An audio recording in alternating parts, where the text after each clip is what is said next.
It all started with a misplaced wallet. Not mine, but Emily's, my best friend.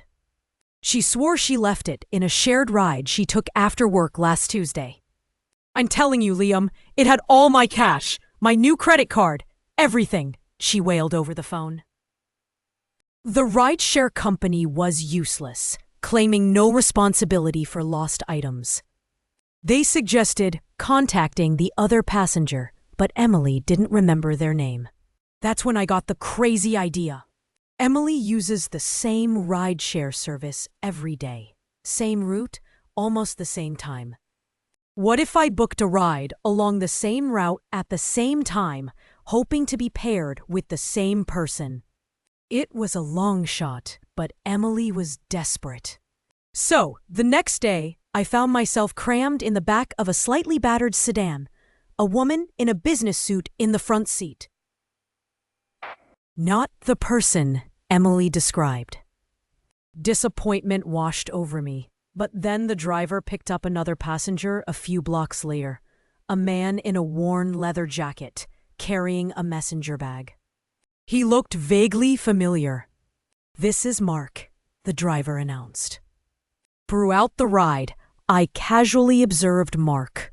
He kept to himself, mostly staring out the window. He didn't seem nervous or shifty, but something felt off. Maybe it was just my imagination running wild. After Mark got out, I asked the driver if he remembered Emily from the other day. He vaguely recalled someone matching her description, but couldn't remember the other passenger.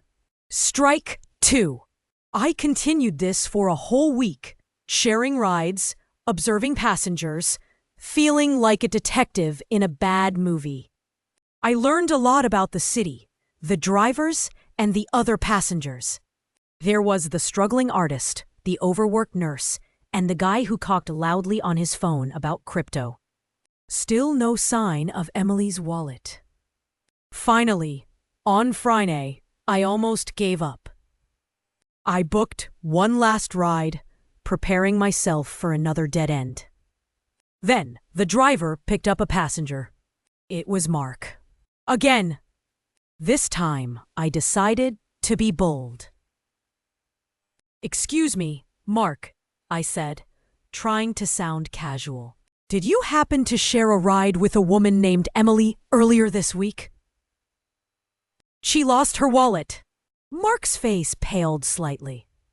He stammered, I don't remember." He avoided eye contact. That's when I knew. Emily described a leather jacket and a messenger bag, I continued, my voice firm. "It wouldn't happen to be in that bag, would it?" He hesitated, then slowly opened the bag. There it was, Emily's wallet. He mumbled something about finding it on the seat and meaning to turn it in.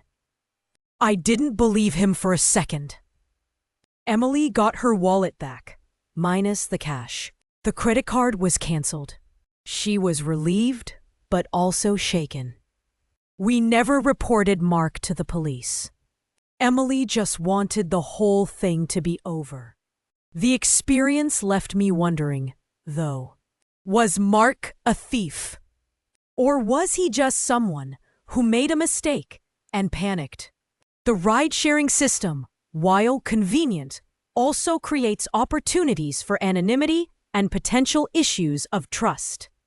The extent of rideshare companies' responsibility in these matters remains ambiguous.